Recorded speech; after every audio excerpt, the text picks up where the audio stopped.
बिस्मिल्लाहिर्रहमानिर्रहीम। आज हम class 10 chapter number 12 geometrical optics के न्यूमेरिकल सॉल्व करेंगे। न्यूमेरिकल 2 है हमारे पास। न्यूमेरिकल हमें दिया गया है। न्यूमेरिकल में हमें बता रहे हैं कि the focal length of a concave mirror is 8 centimetre.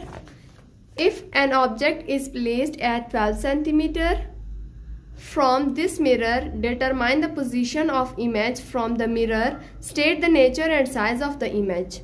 यानी यहाँ हमें बताया गया है कि जो फोकल लेंथ है वो इस मिरर का जो है ना 8 सेंटीमीटर दिया गया है।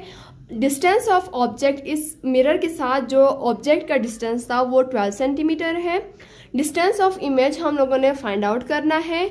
नेचर और साइज ऑफ इमेज भी हम लोगों ने फाइंड आउट करना है। इसमें हम लोगों को 3 चीज़ें फाइंड आउट करनी है। जब हम लोग न्यूमेरिकल्स पढ़ते हैं तो उसमें सबसे पहले हम लोग एक डेटा कलेक्ट करते हैं कि हमें दिया क्या है और हम लोगों ने फाइंड आउट क्या करना है। तो सबसे पहले हमें एक फोकल लेंथ दिया था जिसको हम लोग स्मॉल एफ से डिनोट करते हैं, वो हमें 8 सेंटीमीटर दिया गया था। डिस्टेंस ऑफ ऑब्जेक्ट जिसको हम लोग पी से डिनोट करते हैं वो हमें 12 सेंटीमीटर दिया गया था।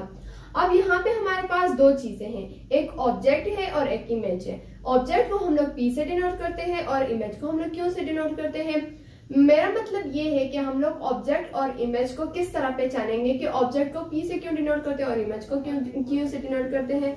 मैं तो कहती हूँ कि ऑब्जेक्ट जो है ना, ऑब्जेक्ट में सबसे पहले ओ आता है तो ओ के बाद हमारे पास पी है, इसलिए हम लोग मतलब ऑब्जेक्ट को हम लोग पहचान सकते हैं कि ऑब्जेक्ट को हम लोग पी से डिनोट करते हैं, हमारे लिए ईजी होता है।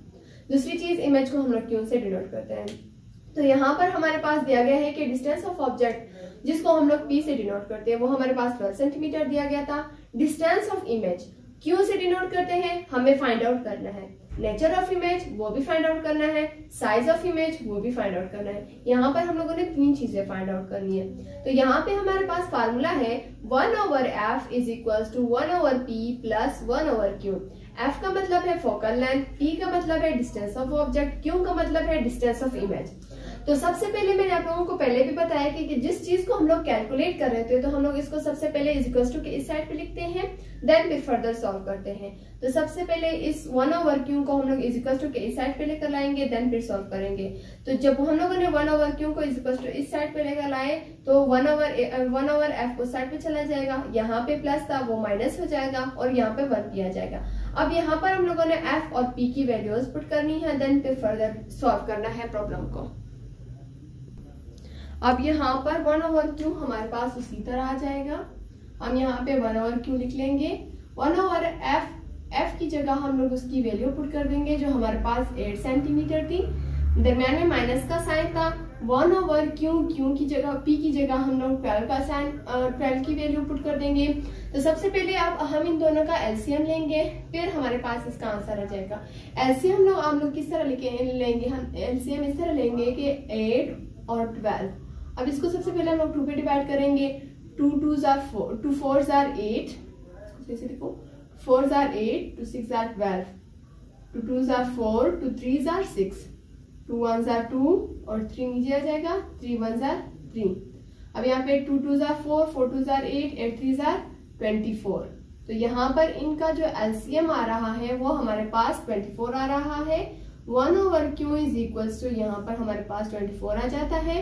अब हम लोगों ने 24 को सबसे पहले से मल्टीप्लाई करना है फिर डिवाइड करना। यहाँ पर आ जाता है कि 24, यहाँ पर ये 24 है तो अब हम इसको सबसे पहले डिवाइड करेंगे। 8 3s are 24 आता है ना, तो इस 3 को उठा के सबसे पहले हम लोग इस 1 के साथ मल्टीप्लाई करेंगे कि 3 1s are 3 आता है माइनस।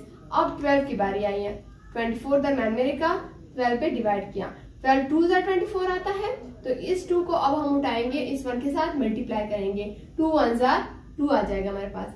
1/q उसी तरह आ जाएगा हमारे पास, यहाँ पर 24 उसी तरह आ जाएगा। अब 3 में से 2 को माइनस किया तो हमारे पास 1 आंसर आ गया, यानी q is equal to 24 centimetre के बराबर आया।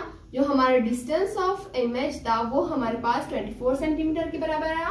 हमारे पास हम लोगों ने 3 चीजें कैलकुलेट करनी है। अब नेचर ऑफ इमेज और साइज ऑफ इमेज भी फाइंड आउट करना है। तो इसके लिए हमारे पास फार्मूला लगेगा, फार्मूला हमारे पास आ जाएगा, मैग्निफिकेशन का फार्मूला लगेगा। यहाँ पे फार्मूला है हमारे पास m is equals to q/p।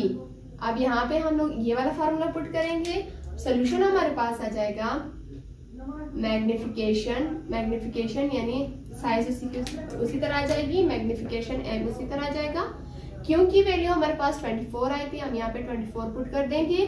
p की वैल्यू हमारे पास 12 है सॉरी, तो यहाँ पर हम लोग 12 लिख देते हैं। तो 12 1s are 12, 12 2s are 24, यानी जो हमारे पास साइज ऑफ इमेज है मैग्निफिकेशन यानी वो हमारे पास 2 आया।